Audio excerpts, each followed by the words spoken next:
Hello दोस्तों, आपका हमारी इस वीडियो में स्वागत है। आज हम बात करेंगे एलटीई से रिलेटेड कुछ शॉर्ट क्वेश्चंस के बारे में और उनसे रिलेटेड आंसर्स के बारे में। अगर आप हमारे चैनल पर नए हैं और अभी तक चैनल को सब्सक्राइब नहीं किया है तो इस चैनल को सब्सक्राइब कर लीजिएगा और पास में दिए गए बेल आइकन पर क्लिक जरूर करें, जिससे हमारी नेक्स्ट वीडियोज़ का नोटिफिकेशन आपको मिल सके। और डिस्क्रिप्शन में काफ़ी वीडियोज़ के लिंक दिए गए हैं एलटीई से रिलेटेड, 3G से रिलेटेड और 2G से रिलेटेड, ऑप्टिमाइजेशन रिलेटेड और ड्राइव टेस्ट रिलेटेड। जितने भी लिंक्स हैं आप डिस्क्रिप्शन में जाकर वहाँ पे लिंक पर क्लिक करके आप उसे दे सकते हैं, लेकिन चैनल को सब्सक्राइब करना बिल्कुल ना भूलें। तो चलिए देख लेते हैं, वीडियो को स्किप नहीं करना है। हमारे कुछ क्वेश्चंस हैं जो कि स्क्रीन पर आप देख रहे हैं। What are handover in LTE and types of handover. What is cell selection, cell reselection and cell redirection. Fifth question है what SIB 1 and SIB 2 contain. SIB 1 और सिप 2 में क्या इन्फॉर्मेशन होती है। जो इम्पोर्टेंट इन्फॉर्मेशन आपको सिप 1 और SIP 2 में देखने को मिलते हैं उसे ध्यान से देखना है।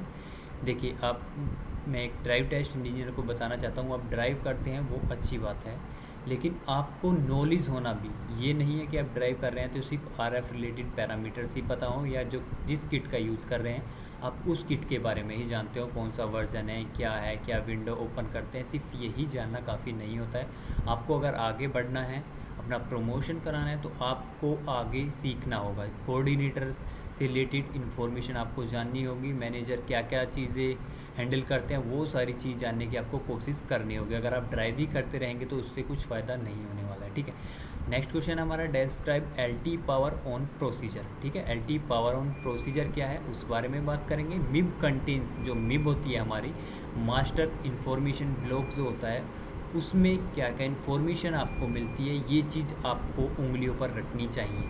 ठीक है, ये क्वेश्चंस ऐसे होने चाहिए, कोई भी पूछे, चाहे आप एक डीटी इंजीनियर ही सही, तो आप तुरंत बता दें। ठीक है, उन्हें ऐसा ना लगे कि सिर्फ आप ड्राइव टेस्ट से रिलेटेड ही जानते हैं। ठीक है, हमारा नेक्स्ट क्वेश्चन है व्हाट इज़ BI, जिसे हम बोलते हैं बैक ऑफ इंडिकेटर। ये यूज़ क्यों होता है और क्या शो करता है एलटी के अंदर, काफ़ी कम लोगों को पता होगा इस बारे में भी। ठीक है, नेक्स्ट है हमारा describe attach procedure. Attach procedure काफ़ी बड़ा हो जाएगा, इसे हम नेक्स्ट वीडियो में कवर करेंगे, लेकिन इस वीडियो में हम कुछ पार्ट बता देंगे, तो इस वीडियो को लास्ट तक जरूर देखें। अब हम सबसे पहले क्वेश्चन को जानने की कोशिश करते हैं। देखिए, हमारा हैंडओवर क्या है। हैंडओवर इन एलटी, हैंडओवर क्या चीज़ है। देखिए, जब when an UE moves from one cell to other cell, यानी जब हमारा मोबाइल यानी यूई, जिसे हम यूजर इक्विपमेंट बोलते हैं, वो एक सेल से दूसरे सेल की तरफ मूव करता है और signal strength of serving cell is less than the neighbouring cell. और जो सिग्नल स्ट्रेंथ होती है हमारे सर्विंग सेल की, वो कम होती है किससे, नेबरिंग सेल के सिग्नल स्ट्रेंथ से। ठीक है, सर्विंग सेल की सिग्नल स्ट्रेंथ क्या हो जाएगी, कम हो जाएगी, और जो हमारा नेबर सेल है, नेवर में सेल है, उसकी सिग्नल स्ट्रेंथ ज़्यादा हो जाएगी, तो हमारा हैंडओवर परफॉर्म हो जाएगा। ठीक है, उसी तरीके से there are few more conditions for handover. Handover की कुछ अदर कंडीशंस भी हैं, कैसे वो जानते हैं। LT doesn't support soft handover. देखिए, एलटी सॉफ्ट हैंडओवर सपोर्ट नहीं करता है, it supports only hard handover. ठीक है, क्या सपोर्ट करता है, हार्ड हैंडओवर। ये भी चीज़ आपको ध्यान रखनी है, पूछा जा सकता है, कंफ्यूज भी कर सकते हैं कि एलटी हार्ड हैंडओवर सपोर्ट करता है या सॉफ्ट हैंडओवर। आपको ध्यान रखना है किसे सपोर्ट करता है, हार्ड हैंडओवर को। ठीक है, अब देखिए कुछ difference between handover, cell selection, cell reselection और रीडायरेक्शन। इनमें बहुत ज़्यादा कन्फ्यूजन क्रिएट होता है जब एक इंटरव्यूअर पूछता है। ठीक है, आप कंफ्यूज हो जाते हैं और आपस में मिक्स कर देते हैं। इन चीज़ों को मिक्स नहीं करना है। देखिए, ध्यान से सुनना है। पहले देखिए, handover occur when UE is in RRC connected mode. हमारा हैंडओवर कब होता है, जब हम आरआरसी कनेक्टेड मोड में होते हैं। ठीक है, आरआरसी कनेक्शन एस्टेब्लिश हो चुका होता है तभी हमारा हैंडओवर होता है, यानी डेडिकेटेड मोड में होंगे तभी हैंडओवर होगा। अदरवाइज अगर हम आइडल मोड में हैं तो आइडल मोड में सिर्फ हमारा सेल रीसेलेक्शन होता है। ठीक है, उसमें हैंडओवर नहीं होता है। देखिए, handover occur only when UV is in RRC connected mode and remains in connected mode। ठीक है, हैंडओवर होने के बाद भी वो कनेक्टेड मोड में ही हो, ऐसा ना हो कि कॉल ड्रॉप हो जाए यानी आइडल मोड में चला जाए। ठीक है, अगर आपका हैंडओवर हो गया है तो उसके बाद भी हमारा यूवी किस में होना चाहिए, कनेक्टेड मोड में।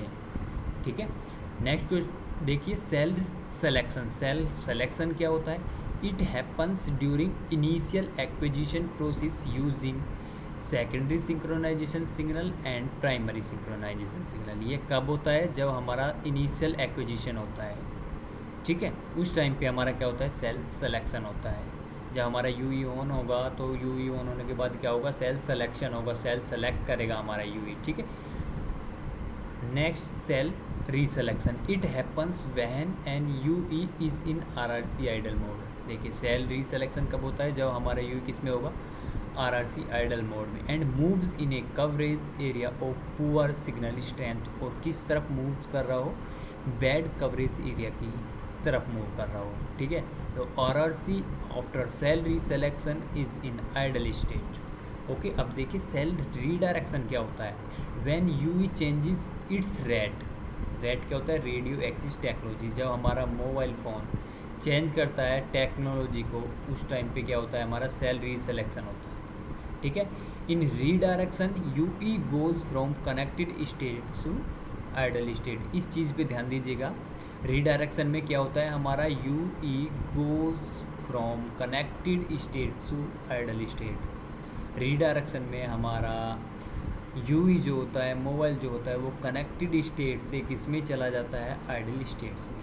ये चीज़ ध्यान रखने की बात है, ठीक है। There are few more types of handover. LTE में हैंडओवर अदर टाइप्स के होते हैं, क्या क्या? Inter frequency handover. Inter frequency क्या होता है वो जानिए।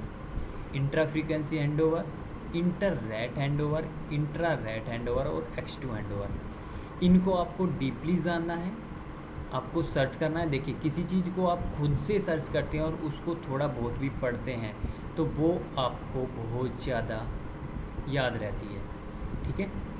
अगर आप एक बार कहीं पढ़ लेते हैं, फिर उस चीज़ को दोबारा कहीं पे सुनते हैं तो वो आपके रट जाती है, कभी आप भूल नहीं पाते हैं, ठीक है। ये चीज़ें आपको देखनी है। हैंडओवर नंबर्स क्या होते हैं? A1, A2, A3, A4, A5, A6 क्या होते हैं? जो इवेंट्स होते हैं, हैंडओवर इवेंट्स होते हैं, क्या होते हैं? ये B1, B2 क्या होते हैं, किस लिए होते हैं, ये आपको जानने की कोशिश करनी है एलटी के अंदर, ठीक है। अब चलते हैं हम अपने नेक्स्ट क्वेश्चन पे। नेक्स्ट क्वेश्चन है हमारा what SIP1 and SIP2 contents. देखिए, SIP1 और SIP2 दो हमारे क्वेश्चंस हैं। इनके अंदर क्या क्या इन्फॉर्मेशन आपको मिलती है वो आपको ध्यान रखना है। ट्रैकिंग एरिया कोड, अगर हम SIP1 की बात करें तो SIP1 में आपको देखने को मिलेगा ट्रैकिंग एरिया कोड, जिसे हम बोलते हैं टैक, TAC, टैक भी बोलते हैं इसे शॉर्ट में। फुल फॉर्म होती है ट्रैकिंग एरिया कोड। इसे डीप जानना है, आपको सर्च करना है और जानने की कोशिश करनी है। PLMN क्या होता है, ठीक है, उसका यूज़ क्या है और किस टेक्नोलॉजी में यूज होता है, वो सारी चीज़ें आपको याद रखनी है, ठीक है। सेल सिलेक्शन इन्फॉर्मेशन, ये सब SIP1 के अंदर इन्फॉर्मेशन मिल जाती है आपको। Tracking area code, PLMN, cell selection information, frequency band indicator और शेड्यूलिंग इन्फॉर्मेशन ऑफ SIPs। जो अदर SIPs होंगी उनकी शेड्यूलिंग जो इन्फॉर्मेशन होगी वो भी आपको SIP1 के अंदर आपको देखने को मिल जाएगी, ठीक है। SIP2 के बारे में जानते हैं, उसके अंदर क्या क्या आपको इन्फॉर्मेशन मिलती है। देखिए, रैक रिलेटेड जितनी भी चीज़ें होंगी वो आपको SIP2 के अंदर मिल जाएंगी, या BCCH, PCCH, PUSCH, PDSCH, PUCCH configuration जितनी भी रिलेटेड आपकी चीज़ें होंगी वो SIP2 के अंदर मिलेंगी। साउंडिंग रेफरेंस सिग्नल कॉन्फ़िगरेशंस भी आपको SIP2 में ही मिलेगी, और यूई टाइमर्स जो होगा वो भी आपको SIP2 के अंदर दिखाई देगा। किस तरीके से, अब मैं आपको दोनों का एक व्यू दिखा देता हूँ। देखिए, सिस्टम इंफॉर्मेशन ब्लॉक 1 यानी जिसे हम SIP1 बोलते हैं, ठीक। इसमें क्या क्या? PLMN होता क्या है? Public land mobile network. ये किससे मिलके बना होता है? MCC, जिसे हम मोबाइल कंट्री कोड को बोलते हैं, वो 3 डिजिट का होता है, और MNC जिसे हम मोबाइल नेटवर्क कोड बोलते हैं, या तो वो 2 का डिजिट का हो सकता है या 3 डिजिट का, ठीक है। अब देखिए, SIP1 की इन्फॉर्मेशन सारी इसमें आप देख सकते हैं। RX लेवल मिनिमम क्या है आपका, वो यहाँ पे इन्फॉर्मेशन मिल रही है। सेल सिलेक्शन इन्फॉर्मेशन, जैसे कि बताया था, सेल सिलेक्शन रिलेटेड इन्फॉर्मेशन इसके अंदर मिलती है आपको, ठीक। अब यहाँ पे देखिए SIP mapping information, SIP mapping information, mapping हो गई है यहाँ पे, तो आप इसमें इन्फॉर्मेशन देख सकते हैं अदर SIPs की। SIP टाइप 3 यहाँ पे इन्फॉर्मेशन मिलेगी। SIP टाइप 5 ये सारी इन्फॉर्मेशन आपको किसके अंदर मिलती है देखने को, सिप 1 के अंदर। सिप 2 में हम जानने की कोशिश करते हैं क्या होता है। देखिए, it contains configuration information of the channels. ठीक है, अभी जो बताया था जितने भी कन्फिग्रेशन रिलेटेड इन्फॉर्मेशन होती है वो सिप 2 के अंदर मिलती है। देखिए, P rack configuration, PCCH configuration, BCCH configuration, जितनी भी PDSCH कॉन्फ़िगरेशंस हो गया, PUSCH कॉन्फ़िगरेशन रिलेटेड जितनी भी इंफॉर्मेशन होगी वो आपको सिप 2 के अंदर मिल जाएंगी।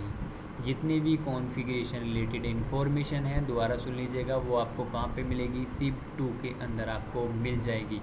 PLMN रिलेटेड, लैक रिलेटेड जो भी इंफॉर्मेशन होगी वो आपको कहाँ मिलेगी, सिप 1 के अंदर मिल जाएगी। ठीक है, नेक्स्ट क्वेश्चन पे चलते हैं। Describe LTE power on procedures. ये शॉर्ट में अगर आप जानना चाहते हैं तो मैं बता रहा हूँ। देखिए, पावर ऑन प्रोसीजर क्या है। सबसे पहले क्या होगा, पावर अप टेस्ट होगा।